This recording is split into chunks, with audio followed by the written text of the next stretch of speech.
السلام عليكم ورحمة الله وبركاته.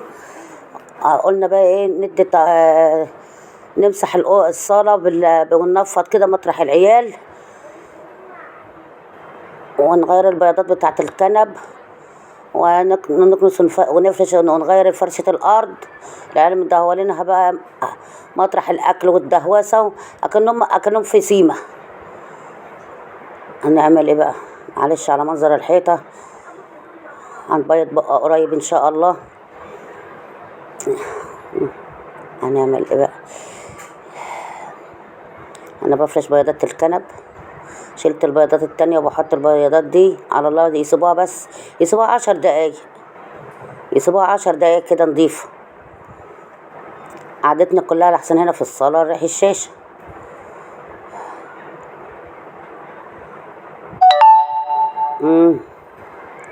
خلصنا الكنبة بقى، تنفيض الأوضة.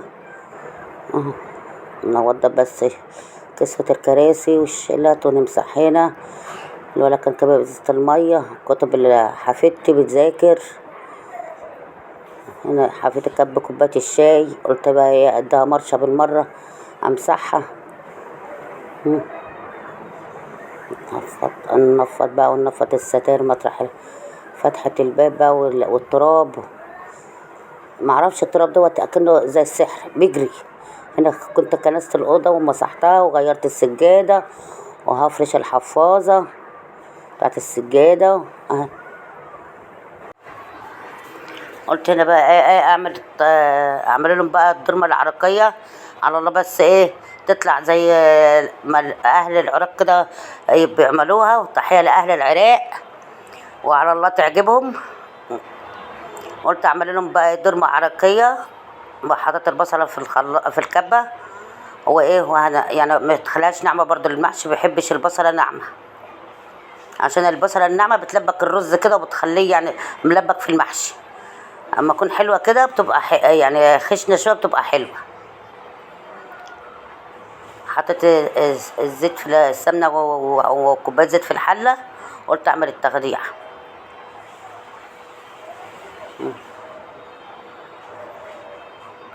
اللهم صل وسلم وبارك على سيدنا محمد.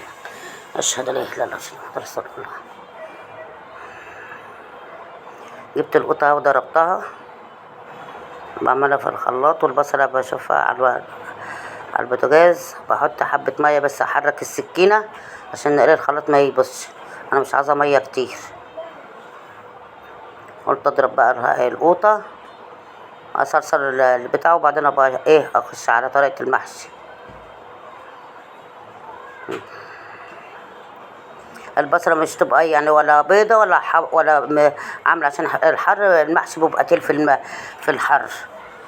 يا دوبك كده ايه زي الحمصية كده صفرة. ورحت ضربة شفشة قوطة وعملت شفشقتين اهو.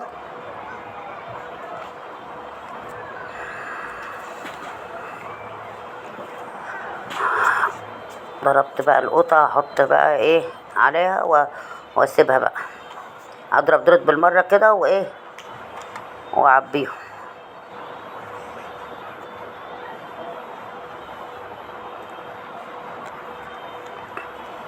هفضهم في علبة، وايه ابقى صرصرهم واعينهم ايه في الكيس كده اهوت مرة تانية. بتنفع. بابا الواحد ساعات مكسل ينزل يجيب خضار ولا حاجة، بطلع كيس القوطة. وانا دايما افرز واحط في الفريزر، يعني الخضار، ورق العنب، اي حاجة قدامي بتتفرز بروح مفرزاها. قلت بقى ايه هم دول اللي فضلوا، قلت اعملهم بالمرة عشان اخلص من حبة القوطة دولت. هبقى افضيهم برضو وايه عشان اصلصلهم واحطهم في الفريزر. مسحت الخلاط بايدك فيه على طول هتلاقيه نضيف قدامك. قلت اجيب بقى ايه البتنجان بقى وحاجة المحشي. قلت اقور، ما بعرفش اقور بالمقوار، انا بقور بالسكينة، ما بعرفش اقور بالمقوار. ما مش يعني السكينة بتخلي البتنجان الرقيقة او حلوة كده. متضحكوش عليا بقى، عشان انا ما بعرفش اعمل بالمقوار. انا بعمل بالسكينة على طول، بقور بالسكينة. اي حاجه بقورها بالسكين وبتطلع زي الفل، رقيقه واخر حلاوه. الكوسه بسيبها يعني ايه، يعني سكه بسيطه كده تخينه، عشان الواحد يحس اللي هو بياكل كوسه، ما برقهاش أوي زي البتنجان. ولا واحده مكسوره، ولا واحده كده. انا يعني الله يرحمها مامتي كانت بتعملها على طول، بتخلينا اتعلمت منها طريقة التقوير بالسكينة. برضو كانت أمي ما بتعرفش تعمل بالمقار. أنا خلصت تقوير،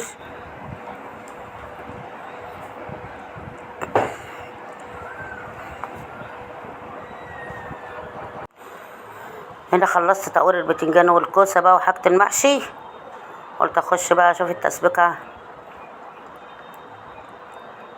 موسى أنا فطين هنا بقى إيه، ديت بهارات، وديت كوسة الطيبة، على بصلة، على فصين توم، على قرنين فلفل، بحطهم على اللحمة المفرومة. انا مخدعه وكل حاجه، بس بحب احط بصله تاني وقرنين فلفل نيين على الرز. اي محشي، بتنجان، فلفل، كرنب، اي حاجه، ورق عنب، ممبار، بحب احط بصله نيه كده. دي لحمه مفرومه هحطها على الرز عشان احشي بيها، وحطيت عليها بقى ايه البصله مفرومه وفيها التوابل، وقلبتها هنا في الرز اللحمه وبالتوابل بالقرن الفلفل بفصين توم. شلنا الحاجه من حوالينا عشان ايه مش. وانا جبت حله الصلصه ما شاء الله، شوفي حمرا ازاي زي الورد.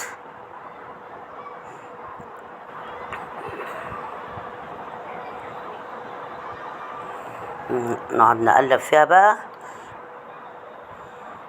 لو ان الصينيه ضيقه عليها، بس يلا ربنا يصلح الحال. احنا قدها دوت هنقلبها. هنا جبت الخضره، لقيتها ضيقه، رحت بقى ايه نقلها في الحل في الطبق، ورجعت فضيتها تاني في الصينيه. اهو بقور الفلفل انا، عشان الفلفل اللي قورتيه بدري مع البتنجان هيطرى كده وبيبقى ايه ملوش لازمه. انا بحب القرن بيبقى ايه صابح كده. قلت اعمل ايه وقلت اقور القوطه كمان، عشان اللي عملتها مع ساعة البتنجان ما فيش. انا حطيت حبة سمنة في قعر الحلة، ورصيت ايه اللحمة. انا قطعت اللحمة، خليت الجزار يقطعها لي عاملة زي البفتيك كده، رقيقة، ولا هي رقيقة ولا هي تخينة، بس يعني حلوة. وهنا بدأت احشي اهوت. قلت بنحشي البتنجان الاول والكوسة فوق اللحمة.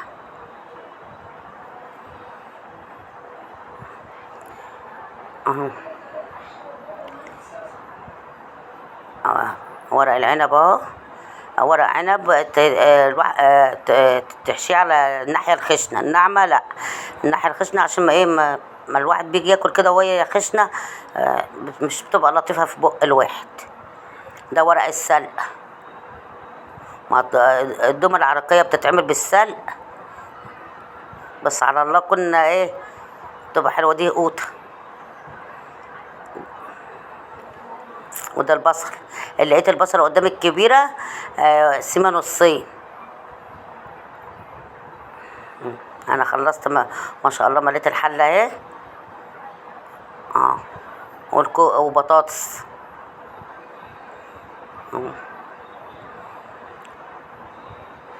اهو. البصل شوف طري وحلو وبتلف بسرعه. ورق السلق، في الصيف مش عارفه ماله كده صغير، في الشتاء ما شاء الله الورقه بتبقى عريضه وكبيره وحلوه. والله. البصل اهو فاضي، قربت اخلص عشان لا يرجعوا بقى وايه.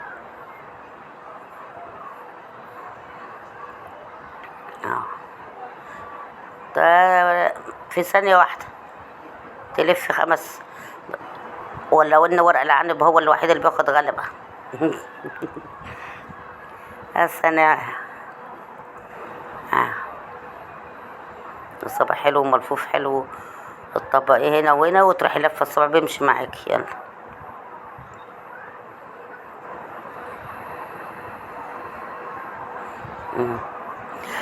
فاصوليا خضرا زي ايه العراقيين ما بيحطوا فاصوليا خضرا على وش الدومة العراقية. وهنا بقى حطيتها على النار، تحطها على النار قيمة ايه من ربع ساعة ل10 دقايق. هي بقى لها كده ربع ساعة ل10 دقايق. قلت احط الشوربة عليها عشان اللحمة تتحمر في السمنة. اهو. برضو ايه يا دوبها ايه الرصة تحت اللي قبل الاخير تحط فيها عشان خد. انتوا عارفين الفلفل والكوسة والحاجة كده وكده. المحشي استوى الدومة العراقية. واتمنى الفيديو يكون عجبكم وايه. والسلام عليكم ورحمة الله وبركاته. ومش تنسوا تشتركوا في القناة وتحطوا اللايك.